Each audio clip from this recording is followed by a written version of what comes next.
다 함께 사도신경으로 우리의 신앙을 고백하시겠습니다. 전능하사 천지를 만드신 하나님 아버지를 내가 믿사오며 그 외아들 우리 주 예수 그리스도를 믿사오니 이는 성령으로 잉태하사 동정녀 마리아에게 나시고 본디오 빌라도에게 고난을 받으사 십자가에 못 박혀 죽으시고 장사한 지 사흘 만에 죽은 자 가운데서 다시 살아나시며 하늘에 오르사 전능하신 하나님 우편에 앉아 계시다가 저리로서 산자와 죽은 자를 심판하러 오시리라. 성령을 믿사오며 거룩한 공예와 성도가 서로 교통하는 것과 죄를 사하여 주시는 것과 몸이 다시 사는 것과 영원히 사는 것을 믿사옵나이다. 아멘. 오늘 하나님께서 우리에게 주신 말씀은 누가복음 24장 13절에서 35절 말씀입니다. 누가복음 24장 13절에서 35절 말씀입니다. 오늘부터는 다시 사순절 이전에 함께 봤었던 매일 성경 묵상집으로 새벽 큐티 예배가 진행됩니다. 어제 우리는 예수님께서 죽음을 이기시고 부활하신 부활절을 보냈습니다. 그리고 오늘은 예수님께서 부활하신 그 다음 날이죠. 오늘 본문 역시도 예수님께서 부활하신 이후의 이야기를 담고 있습니다. 우리가 예수님께서 엠마오 길에서 두 제자들에게 나타나신 이야기로 잘 알고 있는 본문입니다. 우리는 어제 부활절을 보내면서 또 기쁨의 50일로 이제 오늘 하루를 다시 시작을 했습니다. 여러분의 어제 있었던 부활주일 예배는 어떠셨나요? 기쁨으로 가득 찬 시간이셨을 것이라고 생각이 됩니다. 함께 찌저스 영상도 보면서 웃고 즐기는 그런 기쁨의 시간을 보냈었습니다. 그런데 우리야 이미 부활하신 예수님을 알고 있고 또 믿고 있기 때문에 이렇게 기쁜 하루를 보냈고 또 기쁨의 50일을 보내고 있지만 오늘 성경 말씀을 보면 현재의 우리와는 정반대의 분위기라는 것을 알 수가 있습니다. 예수님께서 십자가에 달려 돌아가시고 무덤에 안치되셨을 때에 예수님의 제자들은 숨어 있었습니다. 숨어서 두려워하고 혹시나 누군가가 나를 잡으러 오지는 않을까 하는 그런 마음으로 떨면서 숨어서 하루하루를 보내고 있었습니다. 예수님께서는 신성모독죄와 반역죄라는 그 당시 사회에서 가장 큰 죄들을 뒤집어 쓰셨습니다. 때문에 예수님께서는 가장 잔인하고 수치스럽고 비참한 십자가 형벌을 받으신 것이죠. 여러분, 반역죄만 해도 반역을 저지른 이 당사자만 벌을 받지는 않습니다. 주동자를 포함한 그를 따르는 무리들과 관련된 모든 사람들 그리고 그의 가족들까지 모두 처벌을 받습니다. 그래서 조선시대만 해도 국가적인 큰 죄를 저지른 사람의 삼족을 멸한다는 무시무시한 제도도 있었습니다. 때문에 예수님께서 잡혀가시고 재판을 받으신 후에 결국 십자가형을 당한 것을 알게 된 제자들은 숨어 지내게 된 것입니다. 이 실제로 병사들이 제자들을 잡으러 다녔는지는 모르겠으나 그 당시 상황에서 제자들은 당연히 예수님께서 십자가형을 당하셨으니 우리도 언제 잡혀갈지 모르겠다는 그런 두려운 마음에 숨어 지내게 된 것이었죠. 그런데 이 숨어 지내고 있던 제자들은 예수님께서 부활하셨다는 소식을 이미 알고 있었습니다. 오늘 본문 전에 나오는 누가복음 24장 11절 말씀을 읽어보도록 하겠습니다. 사도들은 그들의 말이 허탄한 듯이 들려 믿지 아니하나. 아멘. 예수님을 따르던 막달라 마리아와 요한나 그리고 야고보의 어머니 마리아를 비롯한 다른 여자들이 예수님의 무덤을 찾아갔다가 무덤 문은 열려 있고 예수님의 시체가 사라져 있는 것을 보게 되었습니다. 그리고 천사가 나타나서 그들에게 예수님께서 부활하셨다는 소식을 알려주었습니다. 이것을 경험한 여자들은 숨어 지내고 있는 제자들에게 가서 예수님의 부활 소식을 전해주게 되었죠. 그런데 방금 읽은 말씀에서 제자들의 반응은 어떻습니까? 허탄한 듯이 들려 믿지 않았다라고 나와 있습니다. 표준 세번역 성경으로 보면 어처구니 없는 말로 들었다라고 나와 있습니다. 그러니까 이 제자들은 예수님의 부활 소식을 전혀 믿지 않았다라는 것입니다. 그리고 이 말씀에 바로 뒤이어서 오늘 본문 말씀이 시작됩니다. 우리 함께 13절 말씀을 읽어보겠습니다. 그날에 그들 중 둘이 예루살렘에서 25리 되는 엠마오라 하는 마을로 가면서. 아멘. 13절 말씀이 어떤 단어로 시작이 되나요? 그날에 라는 단어로 시작됩니다. 그러니까 여자들이 예수님의 부활 소식을 전해준 바로 그날에 제자들 중 둘은 예루살렘을 떠나 엠마오로 갔다라는 것입니다. 예수님의 부활에 대한 이야기를 분명히 들었음에도 불구하고 그들 역시 믿지 않고 예루살렘을 떠났다는 것이죠. 부활주일을 보낸 우리와는 참 전혀 다른 분위기입니다. 예수님을 항상 따라다녔던 제자들은 예수님의 부활 소식을 듣고도 믿지 못했습니다. 그리고 누군가는 계속 숨어 지내고 또 누군가는 예루살렘을 떠나는 모습을 보이고 있는 것이죠.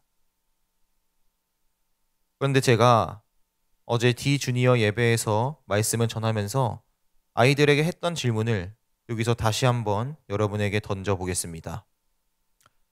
여러분 정말로 부활이 믿어지십니까? 그 당시 예수님께서는 우리와 같은 사람의 모습으로 계셨습니다. 십자가에 못 박히고 옆구리에 창을 찌르면서 죽었는지 확인까지 한 후에 무덤에 들어간 사람이 다시 살아난다는 게 여러분 상식적으로 믿어지십니까? 이것이 현실적으로 가능한 일이라고 생각을 하십니까? 아이들에게 이렇게 질문을 했더니 처음에 아이들은 네 라고 대답을 했다가 나중에는 머뭇거리면서 아니요 라고 대답을 했습니다. 사실 현실적으로 봤을 때 죽은 사람이 다시 살아난다는 것은 믿을 수가 없고 또 있을 수 없는 일이죠. 제자들 역시 여자들의 부활 소식을 들었을 때 아마 이렇게 생각을 했기 때문에 어처구니 없는 말로 들었다라고 했을 것입니다. 그렇게 예수님의 부활을 여자들의 헛소리라고 생각을 하면서 엠마오로 길을 떠난 이 두 명의 제자에게 예수님께서 나타나십니다. 우리 함께 15절에서 16절 말씀을 읽어보도록 하겠습니다. 그들이 서로 이야기하며 문의할 때에 예수께서 가까이 이르러 그들과 동행하시나 그들의 눈이 가려져서 그인 줄 알아보지 못하거늘. 아멘. 제자들이 길을 가는데 예수님께서 오셔서 동행했습니다. 말 그대로 함께 길을 걸으셨다라는 것이죠. 그런데 제자들의 눈이 가리어져서 예수님인 줄 알아보지 못했다고 합니다. 가만 생각해보면 참 이상한 점이 있습니다. 부활하신 예수님께서는 죽으시기 이전의 모습 그대로 제자들에게 나타나셨습니다. 집에 숨어있던 제자들에게도 그리고 도마에게 손에 있는 못자국을 만져보게 하실 때도 또 갈릴리 호수에서 나타나실 때도 원래 모습 그대로 나타나셨습니다. 때문에 오늘 역시도 자연스럽게 원래 모습으로 나타나셨을 것이라고 생각할 수 있습니다. 그런데 그 예수님의 얼굴을 이 제자들이 알아보지 못했다는 게 참 이상한 점이다라고 하는 것이죠. 예수님과 가까이에서 항상 함께 있던 이들이 예수님을 알아보지 못했다는 것은 참 이상한 일입니다. 성경은 그들의 눈이 가리어졌기 때문에 예수님을 알아보지 못했다라고 설명하고 있습니다. 여기서 가리어졌다는 헬라어로 크라테오라는 단어로 쓰였습니다. 이 단어는 고정되어 움직이지 않는다라는 의미를 가지고 있습니다. 즉, 이 제자들은 예수님께서 다시 살아나셨을 것이라는 단 1%의 가능성도 생각하지 않고 있었다라는 것이죠. 이 제자들의 머릿속은요, 예수님은 돌아가셨다.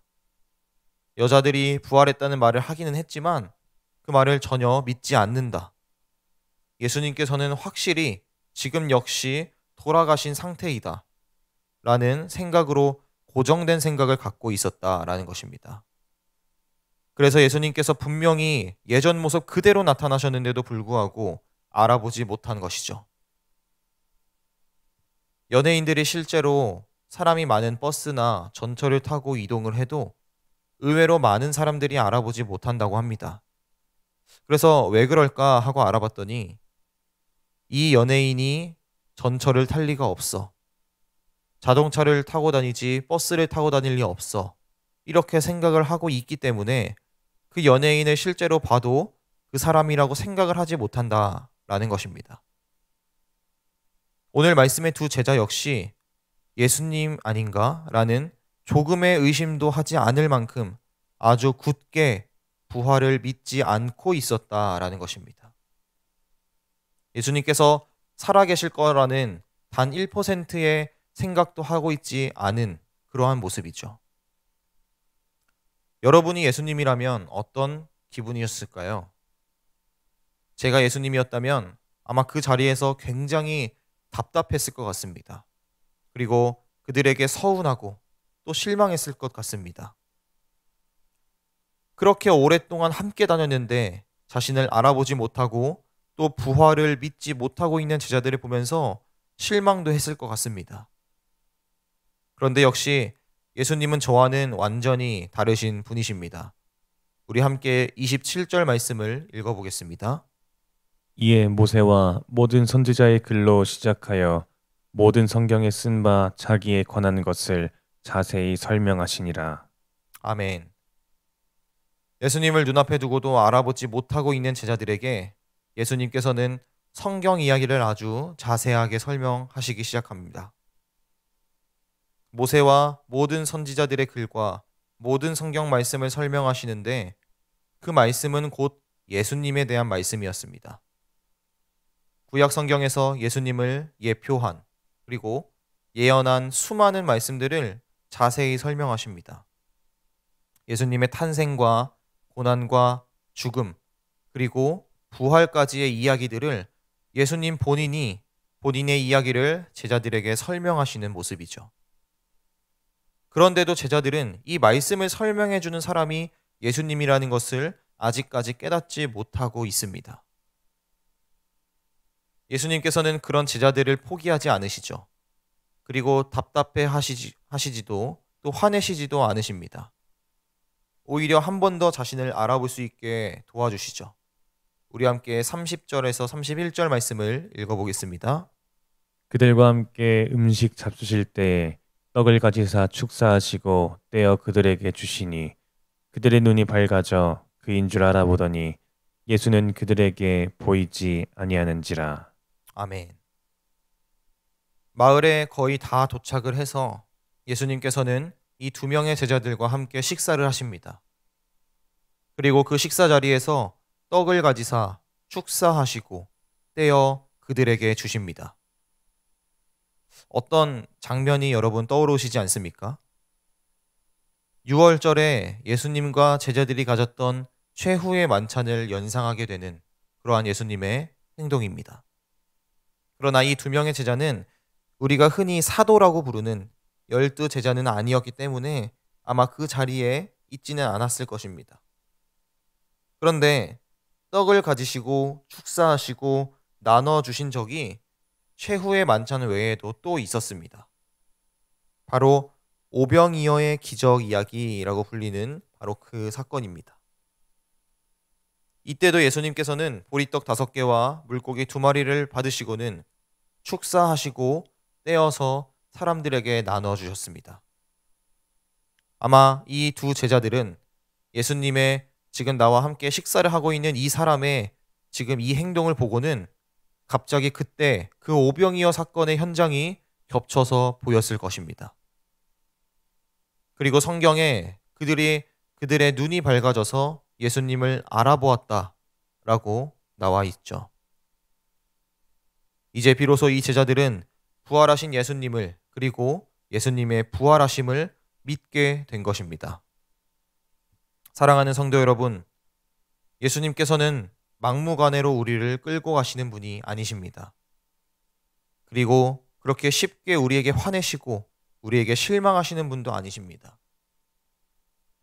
자신을 따라다녔던 제자들이 부활은커녕 자신들의 눈앞에 나타난 예수님을 보고도 한치의 의심조차 하지 않았을 때에도 아주 천천히 그들에게 부활을 믿게 도와주셨습니다. 혹시 이 자리에 부활을 믿지 못하고 계신 분이 있으실 수 있습니다. 예배는 드리고 신앙생활은 하지만 도무지 부활은 신화 같고 전설 같다 이렇게 느껴지시는 분이 있으실 수 있습니다. 혹은 그냥 매년 부활주일 예배를 드리고 다들 부활을 믿는다고 말하니까 그냥 자연스럽게 그런가 보다 하는 마음으로 살아오셨을 수도 있습니다. 그러나 예수님께서는 정말로 부활하셨습니다. 부활하신 예수님께서는 부활을 전혀 믿지 않고 있는 제자들을 찾아다니시면서 그들이 부활을 믿을 수 있게 도와주셨습니다. 믿음이 없다고 책망하시거나 실망하시지 않으시고 각자에게 맞는 방법으로 다가가시고 부활을 믿게 하셨죠. 오늘 이 시간 혹시 부활을 온전히 믿지 않고 계시는 분이 계시다면 부활하신 예수님께서 여러분에게 믿을 수 있도록 도와주실 것입니다. 또한 우리에게 부활의 기쁨을 허락하실 줄 믿습니다. 오늘 하루도 부활하신 예수님과 동행하시고 부활의 기쁨으로 살아가시기를 주님의 이름으로 축복합니다. 제가 기도하겠습니다. 부활하신 예수님, 우리에게 믿음을 허락하시고 기쁨을 허락하심에 감사드립니다. 부활을 믿지 못하고 있는 제자들에게 믿음을 주시고 믿을 수 있게 기다려주시고 도와주셨음을 깨닫습니다. 우리에게 믿음이 부족하다면 이 시간 기도할 때에 우리를 도와주시옵소서. 우리에게 굳건한 믿음이 생길 수 있도록 도와주시옵소서. 또한 오늘 하루도 부활하신 주님과 동행하며 부활의 참된 기쁨을 누리며 살아가는 오늘 하루가 되게 하여 주시옵소서.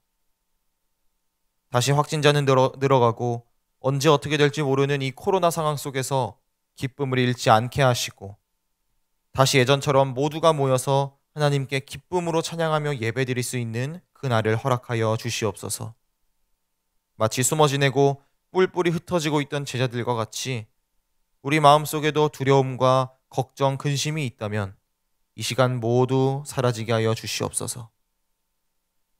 유준이와 허욱 권사님을 포함한 건강이 좋지 않은 여러 성도들과 함께 해주시고 군복무 중인 우리 자녀들과 해외에 나가 있는 성도들 그리고 임신 중에 있고 육아 중에 있는 성도들과 함께 하여 주시고 지켜 보호하여 주시옵소서. 이 모든 말씀 지금도 살아 역사하시는 예수 그리스도의 이름으로 기도합니다. 아멘. 하늘에 계신 우리 아버지여, 이름이 거룩히 여김을 받으시오며 나라가 임하시오며 뜻이 하늘에서 이루어진 것 같이 땅에서도 이루어지이다. 오늘 우리에게 일용할 양식을 주시옵고 우리가 우리에게 죄 지은 자를 사하여 준 것 같이 우리 죄를 사하여 주시옵고 우리를 시험에 들게 하지 마시옵고 다만 악에서 구하시옵소서. 나라와 권세와 영광이 아버지께 영원히 있사옵나이다. 아멘.